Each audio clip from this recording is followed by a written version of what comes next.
Hi, everyone. It's Steve Politi from NJ Advanced Media. This week's Rutgers Rant is brought to you by the New Brunswick Development Corporation. A big thank you to our sponsor and to all of our listeners for the continued support. Now let's get to the show. From NJ.com and the Star Ledger, welcome to the Rutgers Rant, your one-stop podcast for the Scarlet Knights. With your host, Steve Politi, and Rutgers insiders Keith Sargent and James Cratch. Let's start shopping. Hello, everybody. Steve Politi from NJ Advanced Media, joined as always by Keith Sargent, James Cratch, the Rutgers Rant. Guys, I got to tell you, it was like Christmas before Labor Day on Saturday, the best way I could describe it. Nice weather, a good crowd, people in a football stadium, which is a big enough deal, a blowout win, and then it's just a juicy storyline, fellas. I love a good juicy storyline. We've got so much to talk about, but we're going to start with the new kid. I don't think there's any other way we can do it. Gavin Wimsatt on campus now. He played a game on Friday night in Owensboro, Kentucky. Drove up Saturday and Sunday. Got here. He can practice. He might not, but he can. He's going to go. Has to get settled in his dorm room. Has to do all of these things that we took. That took most normal kids, an entire summer to get through. He's going to try to do it in the weekend. I mean, you've had some time to think about it, Cratch. What are your overall thoughts about what's happening with this kid and how it relates to just the acceleration of college football and what it means for the program? Well, I think what it means for the program is I think I wrote this on Saturday morning after a unexpectedly late Friday night. It could change everything about this season for Rutgers. It could change nothing. I think it definitely changes 2022 and beyond for them. Look, this is the new era of college football. I mean, it's kind of crazy that Rutgers is only the second school in America in history to do something like this, to have a high school player come in, a year early rather than a semester early, like normally happens with early enrollees. I think, even you compare it to the thing at Ohio State with Quinn Ewers, he was a guy who didn't even play high school football for his team his senior year. He got it done before training camp even started. Whereas now Gavin Wimsatt was literally playing a high school football game on Friday night. And on Tuesday, we're taping this before practice on Tuesday, he conceivably will be at practice with a Big Ten football team. Amazing. Yeah. And you have to give us tremendous restraint in the media for waiting 5 whole questions after Rutgers pantsed Temple by 47 points before we asked about him. Sarge, my takeaway was this, and tell me if you agree with this. As Greg Schiano was relating the story of how this went down, he told us that the family asked, "How can we do this?" And then Schiano went through and figured it out. To me, that's the key thing. That's a very important point, because at that point, Greg Schiano could have said, "Whoa, now wait a minute, Mom. Let's tap the brakes here. That might not be a great idea. This is a big year for the kid to be in high school." Instead, he clearly wanted them on campus, wanted them in the program. I think, to me, that means he can play. Do you disagree? I thought we would get into this at some point. I think he's going to play him. Yeah. I don't think he's going to ever start a game this season, but I think there will be a role. Sean Gleason's history, Cratch alluded to it. Sean Gleason's history, he has played multiple quarterbacks in the season at Princeton. He did it a year ago. Sean Gleason likes to toy around with the quarterbacks, and I think Gavin Wimsatt will have a package at some point. Whether it's, I think it could come as early as Delaware. I mean, if you get him, the right. These are the 10 plays, 10 things that you need to know. I think he could play against Delaware. Will he start a game? I don't think he'll start a game. Here's the thing, guys. This is the first time I actually really. I figured I'd have to do it in like 3 months or 4 months once he actually got here. But I actually did watch some of his film. Okay. And I think the kid's going to be awesome. I think the kid is going to be a potential NFL guy. That being said, I think it's going to be really hard for him. From not only, just learning the playbook and learning what defenses do, but just completing a pass. This is a kid who completed, I think, 55% of his passes. It's hard to complete a pass in college football. I know that sounds silly, but it is hard to complete something as simple as a bubble pass. I mean, the 4 best quarterbacks, most talented quarterbacks I've seen at Rutgers in my time covering it, Tom Savage, DC Jefferson, Jonathan Lewis, Art Stakowski, all struggle to complete something as simple as a bubble screen because of the timing and everything. So it's hard to complete a pass. I think it's going to be difficult for him to be able to kind of really figure it all out. But I do think that they'll give him, a package. Cratch, what do you think his role is going to be? I think Sarge, I go back and forth. On one hand, it would be very easy for Greg Schiano to just say, he's not going to play this year, guys. We're just going to get him acclimated. Maybe he'll play at the end of the year if an opportunity presents itself. Greg has not done that. No, he has not. So, it was very easy. And even like Ryan Day at Ohio State, I don't think he came out and directly said it, but he basically even said, look, this is not, Quinn Ewers is not in the factoring in here right now, guys. So the fact he hasn't said it to me, I don't think we're going to get to a point where it's a full-on quarterback competition and Wimsatt starting games necessarily by the end of the year. But if you look at the schedule, mid-October, he's got a couple weeks of practice. You go to Northwestern, you have an open date, you go to Illinois. Northwestern, Illinois are not exactly, you're not going to Death Valley, LSU on a Saturday night there. Those are not imposing road venues. You're home against Wisconsin. You go to Indiana, again, not exactly an imposing road venue. You probably don't want to have the kid play against Penn State necessarily on the road if you don't have to. Then you're home against Maryland. So I don't think we're going to see him against Delaware. I don't think we could see him against Syracuse. I think it would be very foolish to give him his first career action against Michigan or Ohio State. So my guess is that mid-October is probably when we would start to realistically see him play. He can play in up to 4 games and take his red shirt. I think that's something they could do. Maybe it's some package work, which I think would be fascinating because if you're going to have a Gavin Wimsatt package and you're going to have a Johnny Langan package, that's a lot of cooks in the kitchen if Noah Vedril's still the starting quarterback. So I think he's going to play it to some extent. I don't know what that is. But the bottom line is whether he plays or not, the whole complexion of 2022 and beyond has changed because this guy is going to be the starting quarterback at Boston College next fall in the season opener. I don't see any way that he's not the starting quarterback, which means what happens to Noah Vedral, what happens to the backups, what happens with the recruiting class. So they have to go get another quarterback. So I think that's the big picture. Whether he plays or not this year, he is the starter week 1 next season. And what is the trickle-down effect from there? Yeah, I think the answer is totally dependent on what this team looks like. And if Noah Vedral plays like he did against Temple, then I think Gavin Wimsatt will start a game this year because 2 things are going to happen. One, the team is going to go into a tailspin, and now it's going to be in a position where it's playing for next year anyway. If they have a quarterback performance like that again against good teams, and 2, at that point, well, why not? Why not rip the penalty? Give him a shot. You've got nothing to lose if you're having quarterback play that's below par, and you feel like this kid is the future, and you're getting ready for you're already looking toward 2022. I would certainly expect to see him starting a game late in the year. I really would. And again, I'm not saying that's going to happen.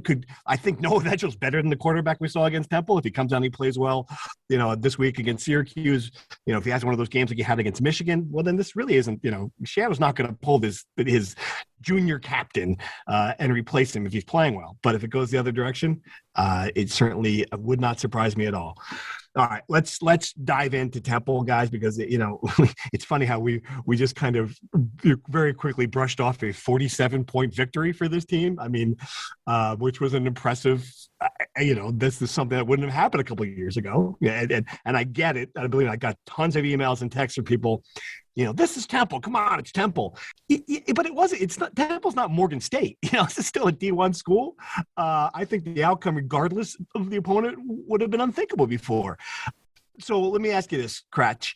How much of this was Rutgers being better than we thought, and how much of it was Temple being awful, in your opinion? Great question. Look, Temple's horrible. Guys, start passing the hat now to get that $8 million and get rid of Rod Carey. Right away on Rod Carey. Right away. Oh, my goodness. Poor guy. I will say this, though. If the quarterback doesn't get hurt, it seemed like Temple was starting to find its groove a little bit in the second half. Greg Giano spoke of that after the game, that kind of critical moment where they were knocking on the door. They got to within 2 scores, and Rutgers kind of ran away from there. I thought the Rutgers defense was sensational. I think they had a big role to play in the fact this was a 47-point win because think about all those short fields, special teams and defense, the Rutgers offense was gifted and able to punch in. I think they had something like 5 or 6 scoring drives that were 55 yards or less. That's a big role in getting the 60-plus points, winning by 47 points. The offense, I was a little disappointed with the offense. I thought a lot of times they kind of looked like they did last year, a little smoke and mirrors. Offensive line was very inconsistent, didn't get a great push. I thought it was really concerning that Isaiah Pacheco really didn't have a big day. I thought that was, to me, going into the game, that was a big thing to look for. If Pacheco had a big day on the ground, I think I would have felt, okay, this offense is ready to take that next step. It was the same thing. He's getting tackled in the backfield. They're trying to bounce him outside, and he's getting caught from behind. So, yeah, I think Temple's pretty bad. I think Rutgers is solid. I think their defense played really well. But if they don't take the ball away 5 times every week, I'm not sure if you're going to get the same competitive effort against some of these. Sarge, give me your thoughts on that. Was it Temple being bad, or was it Rutgers being better? Rutgers being better. I think they're really, really good in 2 of the 3 phases in football. I mean, special teams also. I mean, I'm surprised. I can't believe the restraint that Kratch had not bumping the Wimsatt segment to talk about Adam Korsak and that punt, to start the game. What a weapon. I mean, that leads to the safety. They are so solid in special teams, and it's not surprising because Kratch and I were at a lot of the at training camp practices, and the amount of time that they spend on special teams is unparalleled to any other coaching regime that I've seen at Rutgers. I mean, it's so I think 2 of the 3 phases are really solid in offense. Look, I mean, I went back to watch the tape. Noah Vedral looks to me like a guy who is in some ways afraid to commit a turnover, if that makes sense. I mean, there were a few opportunities to get the ball, stretch the ball down the field. He threw it away. All the talk about, the ball is a program. Like, I think he just wants to either his instinct now is to either throw the ball away or to tuck it and run it. Now, he is effective as a runner, and we talked about that. That was one thing that we didn't see during training camp that I was looking forward to. If he can get him 50-plus yards every week, he's going to be effective. So you have to look at the total package. And again, I think Graciano, I've known the guy for a long time. He hates interceptions. He hates fumbles. He hates turnovers. So, Noah Vedral in some ways could be, his ideal quarterback for this team, that is going to play winning defense every week and is going to, win the battle on special teams. Noah Vedral just looks like a guy right now at this point who's, he's going to do everything he can not to commit a turnover. Right. Yeah, I think there's some nerves. There's some stuff that he's a better quarterback than that. I mean, at the start of the game, there's just a couple of plays where it's just playing catch with his receiver, and he threw the ball over the kid's head. So, I mean, I have to believe that this was a case of nerves. A lot of things surprised me in this game, and I think most of them are the surprises for me are players we didn't see. 2 receivers, Shameen Jones, Isaiah Washington. We didn't see any Josh Youngblood, who was a big deal when he transferred in. No Giovanni Haskins, at least as catching passes. We didn't see the backup quarterbacks until the very end, and I'm sure that's partly because of how Vedral had played to that point. Kratch, as you go through this, looking at who did, who didn't play, who did play well, who didn't play well, were there other surprises for you? I was very surprised by how involved Aaron Young was, especially when Kyle Monagai was also very involved, and it's kind of tough because it was a blowout. But as you said, they had the starters on the field so long that you really can't say, oh, Monagai's time was garbage time, because he was on the field with the starting unit.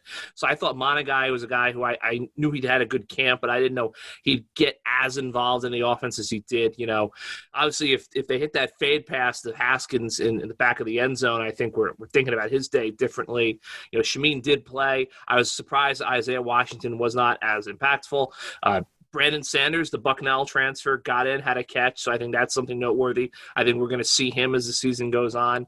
On the defensive side of the ball, I thought Ifan Maja, the Temple transfer who was kind of dinged up for a lot of training camp, he was very active. I was very impressed by him. Max Melton had a huge day. I think we're going to talk about the Melton brothers in a second. I thought Mike Tverdoff played well, so they had a lot of guys involved, especially on offense. I forget the number off the top of my head, but double-digit guys getting touches, which I think is going to be interesting if they continue that pattern, and we're just going to see a situation where, a guy like Shameen Jones doesn't have a catch one week and he has 6 the next, and then a different guy kind of isn't as involved. But I think that overall, about what I expected to see, the guys who were involved, was a little bit surprised that we didn't see more of Washington, because he had a really big training camp. All right, gents, let's dive into true or false. We've got some more of this that we can talk about. You know the rules. True or false? The biggest concern on this team remains the offensive line. James Kratch, true or false? True. Sarge, true or false? True. No, okay, well. The next one was true or false? No, forget the Temple game. Run defense is still the biggest concern of this team. You guys disagree that it's not run defense? All right, I'll go to the next one because this is where I was going to say true. True or false? It's the quarterback stupid. That's the biggest concern of the team. For me, that's a true after this game. I get it. He's going to be better than he was. But right now, I thought the line gave him enough protection to be better than he was. So that's my true. We'll dive into that in a minute. True or false? Bo and Max Melton could end up being the best sibling combo in Rutgers history. Kratch, Rutgers history. You do a false right away, Sarge. I know. I'm going to say false. Yeah, false. False. Just because they're only going to have played together 2 years, and Max was a freshman for one of them. Who is the best brother? Hard to overtake McCourties. Yeah. McCourties, of course. Hard to. I mean, Devin. That's pretty good. Yeah. That's never going to be overtaken, huh? I like that. Devin would be hard to overtake. And Jason was really good. We talked about this already. I know Sarge's answer to this. You know, my answer to it. Kratch, Gavin Wimsatt will start a game before this season is over. True or false? I'll say false. All right. True or false? The best running back on this team is Kyle Monangai. Kratch, true or false? False. Sarge? False. But the one thing that Kratch didn't mention, I'm surprised because he did do the film review, but Monangai was in the game on that 4th and 1 in the first quarter as a blocking guy. So they trust that kid a lot. Not only was he getting like prime carries, but he was in as a blocking back on that 4th and 1. So that's a guy that they trust. He's a little wrecking ball. I don't know. I'd like to see more of him. I get it. Pacheco's the good starter, and that's not going to change, but I want to see more of him.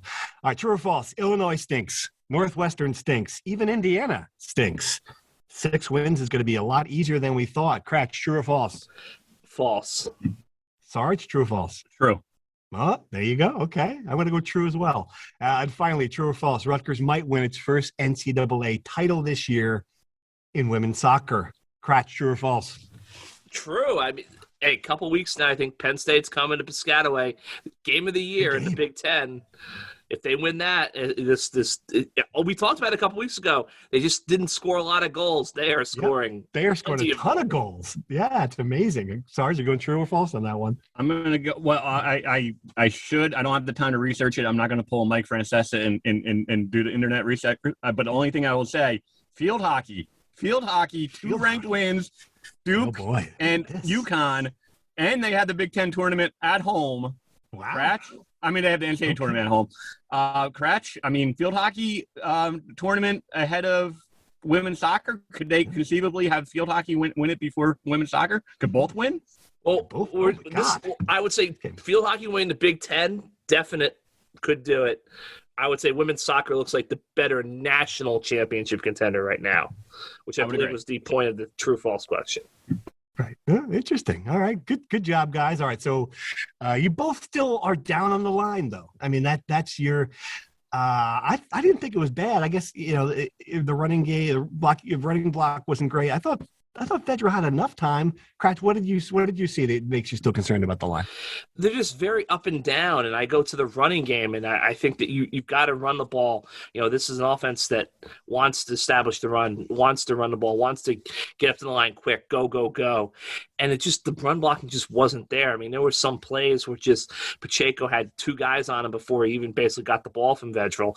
It's just inconsistent. Look, I think the run defense is a huge concern, especially this week, was when Schiano at his press conference was like, they're basically running a triple option. Well, we all know what happened the last time they played an offense that basically ran the triple option.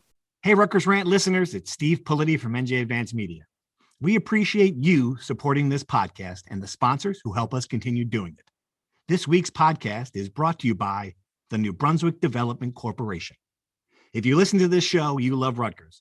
And if you love Rutgers, you know the positive impact that DevCo has made on the campus and its community. We thank the New Brunswick Development Corporation for its continued support and for helping make this podcast possible.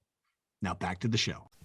Now, Tommy DeVito is nowhere as fleet of foot as Isaiah Williams was for Illinois, but still, I mean, we saw that that was just a disaster last season. So I think that's a big concern, but that line just not getting a push. And then at some point they have to throw the ball down the field.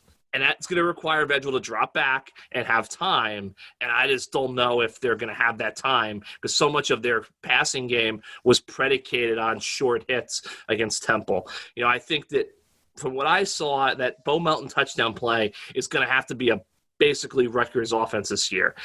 Dink, dink, dink, boom, Bo hits a play in space and makes something happen, or Cruikshank or Shameen. I think that's going to be what their long downfield passing game is going to be, a quick hitch that Bo can then turn into a big gain. Sarge, I thought, as you mentioned before, the special teams would have been great against anybody they played, including Ohio State. I mean, Korsak, Cruikshank are elite players against any level of competition. I thought the offense was going to be, if you had that performance, would be bad against anybody they played. The defense, I'm not sure. I mean, so if that defense was playing Syracuse, do you think that the run defense is good enough to stop a better opponent? The run defense is a wait and see. I mean, I can't commit to saying that they're way better. I will say this, that and I've said this all along, their starting 11 is a Big Ten caliber unit. Depth was the one thing where I especially on the defensive line, they rotated a lot of guys and played a lot of guys on the defensive line, including the freshman Keontae Hamilton, who we could finally say, he's going to play this year, and I think he's going to be one of the more fascinating storylines. Cratch will be all over it at some point because he was a wrestling kid and a stud. So. From a linebacker perspective, really, really impressed. 03, could contend for Big Ten Defensive Player of the Year. Keep that up. He was amazing. And then the corners too. Again, I'd be depth. In defensive backfield would be another concern. All right, guys, great job on true or false. Let's dive right into insider questions where we got some more. It's funny. I asked our Rutgers tech service people, give me some questions, and we're going to cover Wimsatt. Don't worry, we're going to cover Wimsatt. Well, 80% of the questions are Wimsatt. Not surprisingly, it's all anybody wants to talk about. So we cover from a bunch of different angles in here. The first one is this: how do you see the current state of the offensive line playing into Wimsatt's playing time and success? Watching his highlights, he has time or is scrambling quite a bit. By that in high school, will he be able to do that behind this offensive line against a Michigan or Penn State defensive line? Cratch, I mean, I guess the mobility helps, but I don't think the way this Rutgers offense wants to play is having this kid run around there for 7 seconds. No, not at all. That's not the plan, and I think that when you talk about a Michigan defensive line or Penn State defensive line, I think that if they're going to play him, they should be creative and they should make it so he doesn't play those defensive lines. I think that's the how you can kind of work around that. Maybe you if you have 4 games, you pick and choose spots. But look, the thing I'll say about Wimsatt is, obviously I saw him in person. Thank goodness we went to Kentucky when we did. Was that he's very fast. He can do a lot of things with his leg. He's not a running quarterback. I would even say that Vedral is more of a running quarterback than he is. Now, he can run and pick up yards if he wants to, if he needs to, but he's not. His first read is to try to make something happen, keep the play alive to throw downfield. Interesting. All right. So another question related to that, Sarge, with Wimsatt in the program, there are high expectations. Looking into 2022, do we have the offensive line to give him a chance in the backfield and the skill players to make plays for him? Because we are losing a lot of starters next year. And it's an interesting point. This might be the best collection of skill players. What happens next year? Is there going to be enough people surrounding him to be a success when he starts against Boston College? Yeah, that's a great question. That really is a good question. Nick Crimmin, I think, will he have a year 7 of eligibility to play center? Exactly. The kid's 33 at this point, right? I think in some ways, if Greg Schiano, could draw it up from 2 years ago, I think he would have said, it's going to take a couple years to develop the offensive line. He has the offensive line coach who he likes, who raves about, in Andrew Orich. I think it's going to boil down to developing some of these guys who we haven't really seen yet. C.J. Hansen, is a good, a good example. Holland Pierce is a guy who we already saw, play. I think as this season he's going to split it. Not split it, a full split, not 50-50 split, but Holland Pierce is going to play, and I think. At right tackle, he's going to take some game reps away from Brendan Bordner, especially when we get into the thick of the Big Ten competition.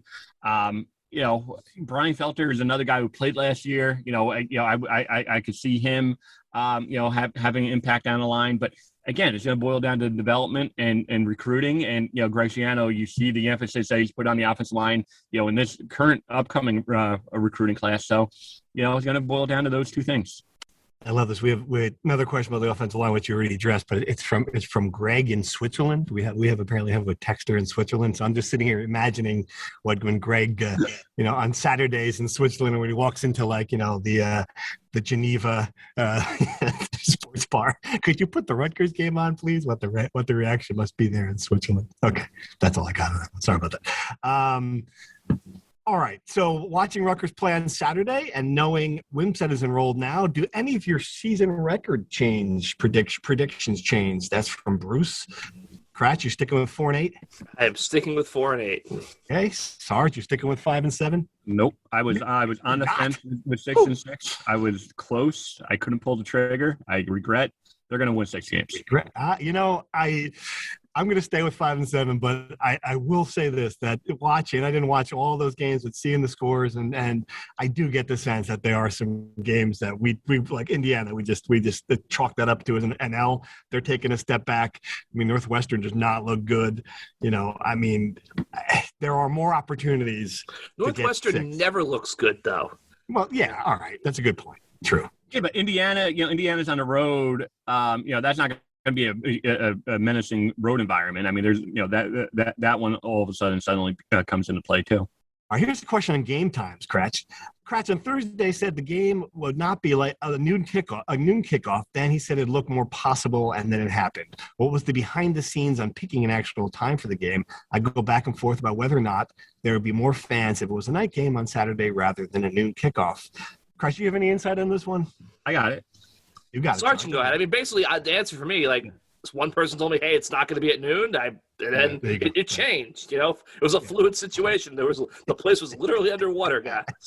It was a fluid situation. Good one. I like it. Yeah, there was a mix of people, Rutgers officials, who wanted, it wasn't, there were some people who wanted 12 and some people wanted, 7:30. And I think what it boiled down to from a coaching staff perspective, I think they had ultimately, if there was confidence that Route 18 was going to be cleared, which there was, based on, what all the, town New Brunswick officials were saying, that Route 18, the way the river was going to crest, don't need to get it too much into the weeds on this, but they thought it was going to, by Friday night, it was going to, be passable, and same thing with River Road, that, if you had a choice between 12 and 7:30, choose 12 because it's going to give you more time to prepare for Syracuse. A 7:30 game is essentially, screws up your preparations for Sunday, and that's Graciano didn't want to do that. The Rutgers coaching staff didn't want to do that. So all things being equal, I think they chose preparation for week 2 against Syracuse over, the night game, and maybe a little bit bigger of an atmosphere. Good stuff. All right. We had one question about the story in the Bergen record. I don't know if of course you guys saw it on Saturday. I'm not sure how many of the readers saw it.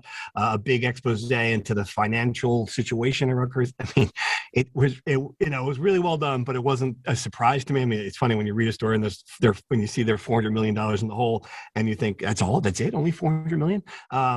Sarge, overall, what were your takeaways from this? I mean, you've reported most of this stuff already. There was one nugget I thought was interesting, and I'm guessing you can guess what nugget I thought was interesting, because I'm sure you found it interesting as well. Yeah, and we've reported, all of it, through piecemeal, and every time we get the fiscal year reports, we've reported that number on and on and on. But the one thing was the amount of loans that they've given, and again, stuff that we reported, but all stuff that it was expected that Rutgers is going to have to pay back the university's internal bank that was part of the deal when they took all that money. They're obviously paying back the Big Ten.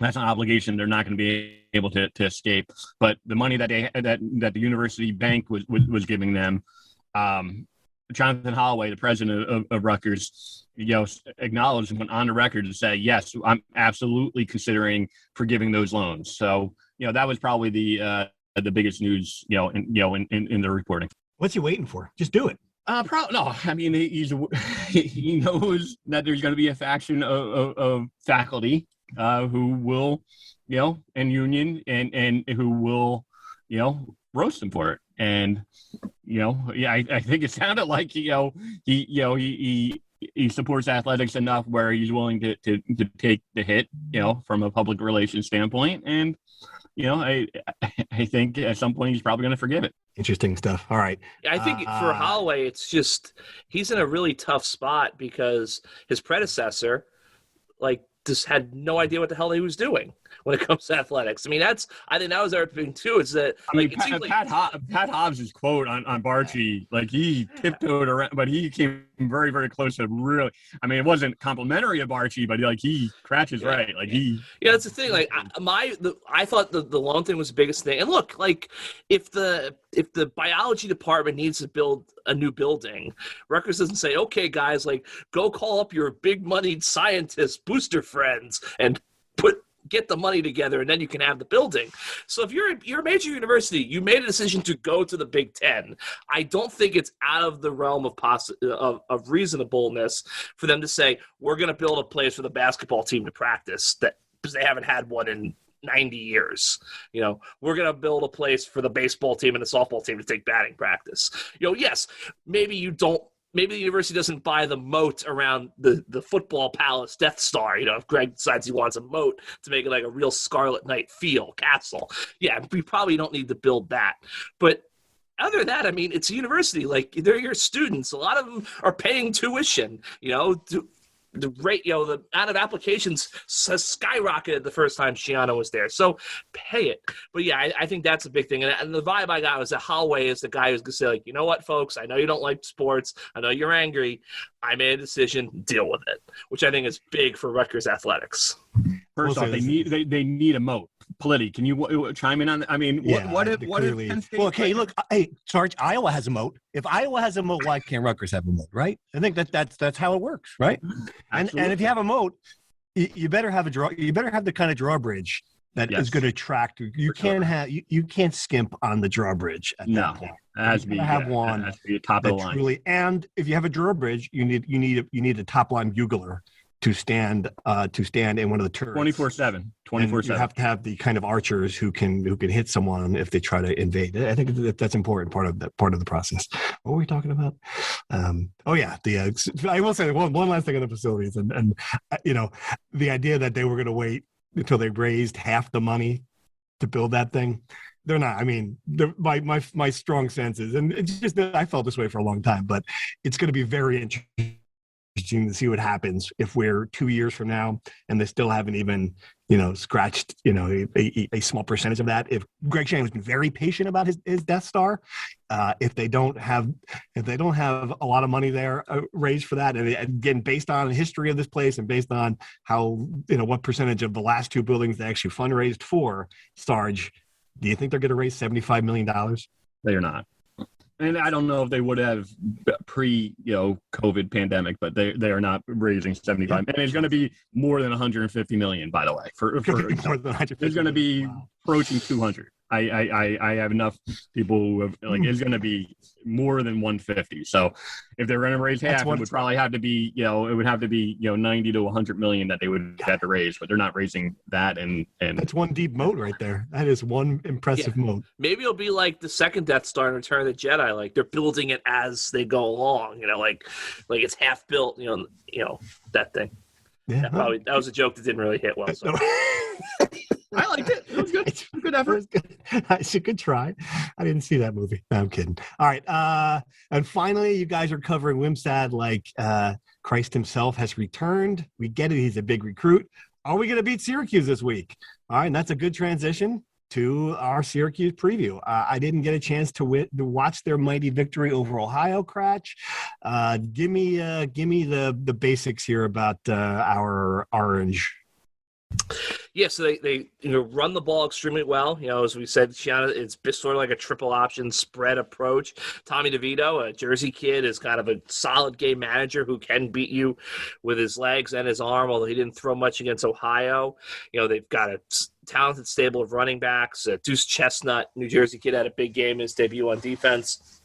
Look, I know you look at Ohio and everyone's like, Ohio is a very good MAC team that has been contending for the MAC title for, it seems, years now. Frank Solich just recently retired, but he really had a good thing going there. They go to bowl games regularly. So that's not a win, especially on the road, to kind of, dismiss. That's a really good win for Syracuse. And look, it's kind of weird. Like, this Rutgers team really hasn't played a road game, a true road game in 2 years. And now they're going to a dome. So it's going to be loud. It's going to be indoors. It's something completely different. I mean, I was looking at the roster. I think Patrice Rene, who obviously has been dinged up, didn't play against Temple. He might be the only guy on the roster who's ever played a football game in a dome or been on a team who's in a dome. It's North Carolina. Obviously went up there a couple seasons ago, but it's a tough matchup. And Brent Axe from Syracuse.com, it looks like they're going to have a big crowd there. They're expecting a big crowd for their opener.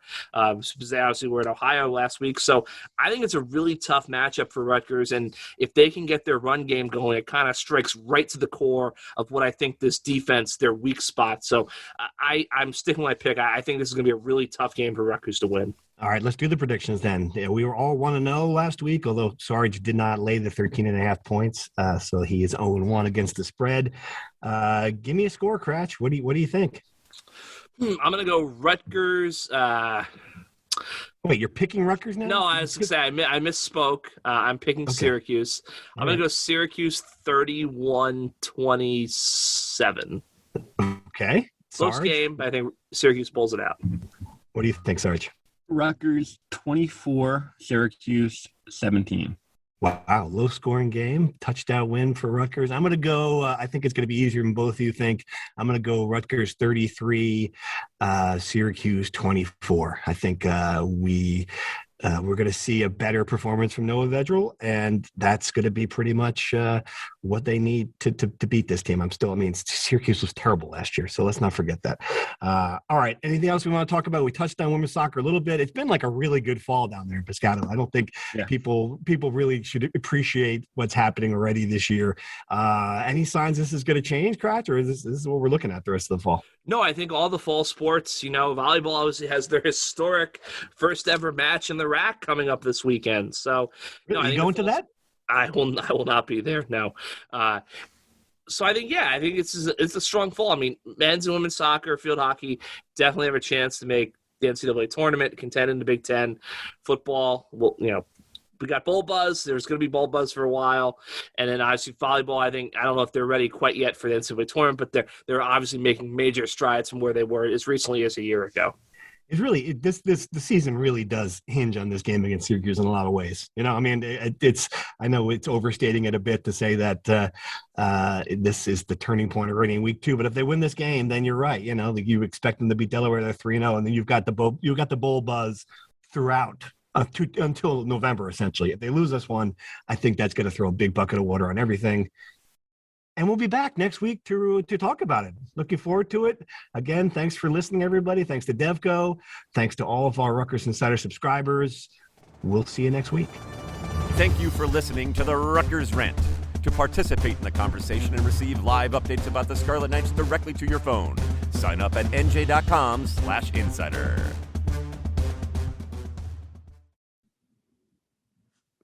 You haven't heard enough from me yet, huh? Steve Politi here for one last thank you to this episode's sponsor, New Brunswick Development Corporation, and to listeners like you who make it all the way to the end of the show. We'll see you again soon.